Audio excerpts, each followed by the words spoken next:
What is up, guys? It's Mishelle, and today we are going to be doing a first-hand driving POV of the 2026 Porsche 992.2 Carrera. This is the cheapest and also the slowest 911 that you can buy, but you can still have some fun with it, and I'm here to show you guys how it feels to actually drive it. You guys are going to be getting 3 different POVs today, thanks to the Red Tiger F17 Elite dash cam. So this is a great dash cam. You guys are able to see the inside, rear, and also the front of the car. So without further ado, let's go ahead and buckle up and let's get started. Okay, so we're now in drive mode. So we are going to start in the normal mode. This is basically the comfort mode of the 911. Then we are going to go into sport and then also sport plus. And then also I'm going to turn on the sport exhaust system for you guys. This makes the valves open up and it makes it sound pretty good. So I'm excited for you guys to hear that as well. So let's dive right into the specs of this car. So for 2026, the Porsche Carrera has a 3-liter twin-turbo flat 6, producing 388 horsepower, and it has a torque of about 331 pounds. The 0 to 60 is roughly 3.9 seconds, and that's going to be with Sport Plus mode, of course. If you were to put it into normal mode, I believe it's 4.1 seconds, and it has a top speed of 183 miles per hour. Considering this is the base 911, not too shabby at all. Aside from this, there is the Carrera T, the GTS, and then from there you can go all the way up to the 911 GT3 RS. That's basically a street legal track car. I know you guys know exactly what I'm talking about. It's basically like the content cars of all 911s, but that car is pretty insane. So I have driven a Cayman, a 718 Cayman. I test drove this a couple years ago. I was really impressed by the handling. Porsche absolutely nails it. If you're looking for something that is sporty, very nice handling, highly recommend just Porsche in general for that. Okay, we are going to give it a little pull on this straightaway. This is in normal mode. Okay, so it has a pretty good amount of pull, nothing too crazy. The sound is also good. I'm gonna lower the windows for you guys and do another little pull for you.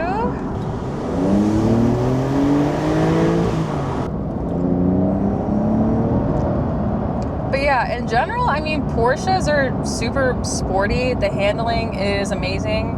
Porsche, at least in my head, is mainly known for its racing, how many records they've won. I mean, it's pretty insane. You guys can search up how many racing records Porsche holds. On that note, if you guys don't know, Porsche's start button is actually on the left side of the steering wheel compared to most vehicles. It's on the right side. This is because in races such as Le Mans, where there are constantly different drivers coming in and out of a car, it literally helps them shave off fractions of a second just by having the ignition on the left side of the steering wheel, you know, closer to the door. So that's a little fun fact about Porsche if you guys did not know. I feel like the 911 in particular is just a very iconic car. I mean, if you were to look in any kid who's into cars, look at their room, look at their wall. They usually have either a Lamborghini poster up or they have a 911 poster up. I think that alone speaks volumes about how iconic the 911 is in the car world. Okay, I'm now going to put it into sport mode. Automatically, so much more pickup and definitely sounds louder now that the sport exhaust system is on. Aside from being an iconic car, it's definitely a head turner whether it is a base model or not.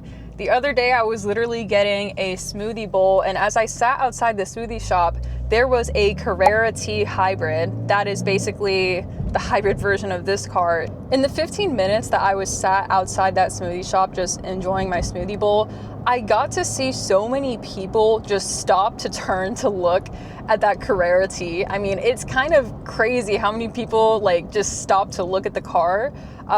It got, I would say, maybe slightly less attention than if it were a GT3 RS. If it was a GT3 RS, I would assume that people would stop to turn and look at it. The reason why I compare it to a GT3 RS is because, I mean, that's probably the most iconic 911.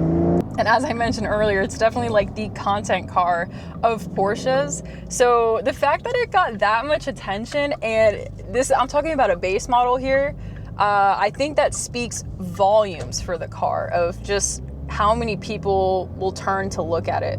Another fun fact about this car, if you guys did not already know, is that it has a rear engine. So most cars, of course, their engine is in the front. You pop the hood, you see the engine. If you were to pop the hood on this car, you would see a front trunk, also known as a frunk, which is primarily found in EVs, electric cars. So this car definitely has a different drive feel to it. Rather than being pulled by the car as you would if you had a regular front engine in a car, you're actually being pushed. Like, I just feel a little bit more grounded when I'm going at maybe like a higher speed or pushing the throttle a little bit more. It definitely feels different than just a normal car. Okay, I'm gonna give you guys a nice little pull now that we are in sport mode. This car is crazy fast. Oh my gosh. Another fun fact about Porsche is how well they retain their values.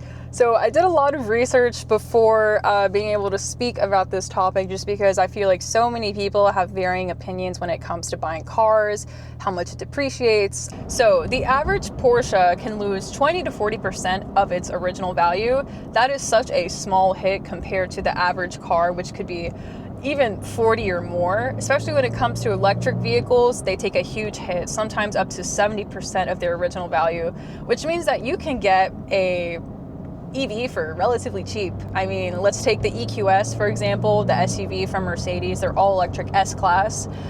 The original price of that, I would say, is probably 130 plus, I think 110, depending on which trim you get. But you can get a used one for 60 to 70K, which is quite insane considering the car is relatively new. So that is another thing to consider. I know a ton of people in the comments right now are probably like, oh, you don't buy a car to have it sit in a garage and not depreciate value. I see your point of view. I think cars are definitely bought to be driven, but if you were to buy a car, wouldn't you rather buy a car that does not take as much of a depreciation hit? I know some people use cars as investments.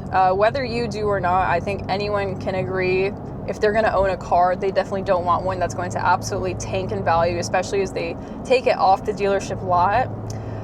Just saying, I think that is a pretty good point about Porsche. And the reason why they're able to hold their value so well is mainly because of their demand. I mean, if you scroll through your For You page or your YouTube feed, you're probably going to end up finding some sort of Porsche, most likely a 911, specifically a GT3 RS, as I keep mentioning.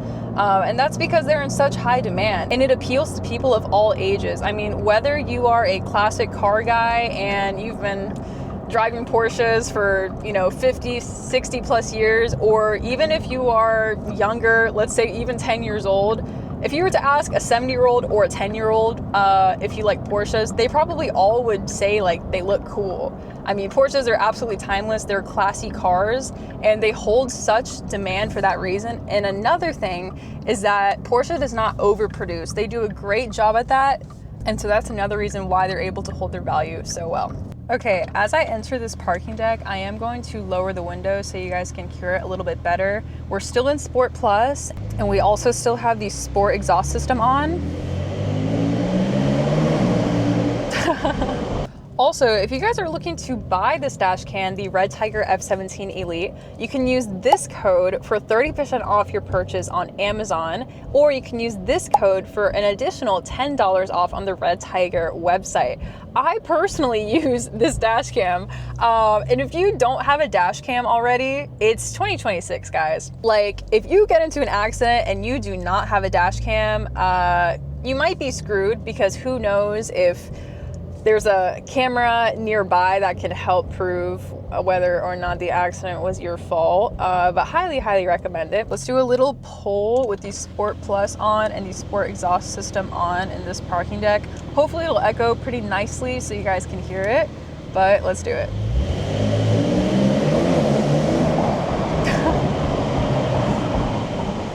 Yeah, I mean, this car is fun. It's literally just a fun car to drive around. Oh my gosh. Also guys, another thing that I really like about this dash cam is that I'm able to see myself in real time using the Red Tiger app. Not only am I able to see the camera, but I'm also able to see exactly where I'm at using this map. It shows my exact location and also how many miles per hour that I'm driving, so it's pretty awesome. It also saves all this info when you go back to replay the video, and you can actually do that from the comfort of your own phone. You don't need to take the SD card out and rewatch it from your computer. You're actually able to see all the footage straight from your phone. On top of that, even when it's dark in parking decks like this, it still has full color vision, and it also does at night. So it's pretty awesome even if you're driving at night. You guys can use the link in my bio or these two codes as I mentioned previously. You get to 30% off with this code on Amazon, an additional $10 off with this one on the Red Tire website. Also, if you guys want a full review of the 911 Carrera, I actually have a review coming out on my channel, so stay tuned, or it'll be linked right here for you guys to watch. Thank you guys so much for watching this video. If you enjoyed it in any way at all, please give it a thumbs up. It truly helps me out. If you guys are interested in buying this Porsche or any car, contact Jim Ellis Maserati. They're an amazing dealership. Not being paid to say that. They are amazing people. And also, please subscribe. I'm trying to get to 50,000 subscribers, and I'm definitely able to do that with your help. But besides that, follow God, follow your heart, do what's good in this world, be the good in this world, and I promise you good is going to come right back to you. I love you guys all so much. Thank you so much for watching this video. Let me know your comments and opinions below in the comments, and I will see you guys in the next one.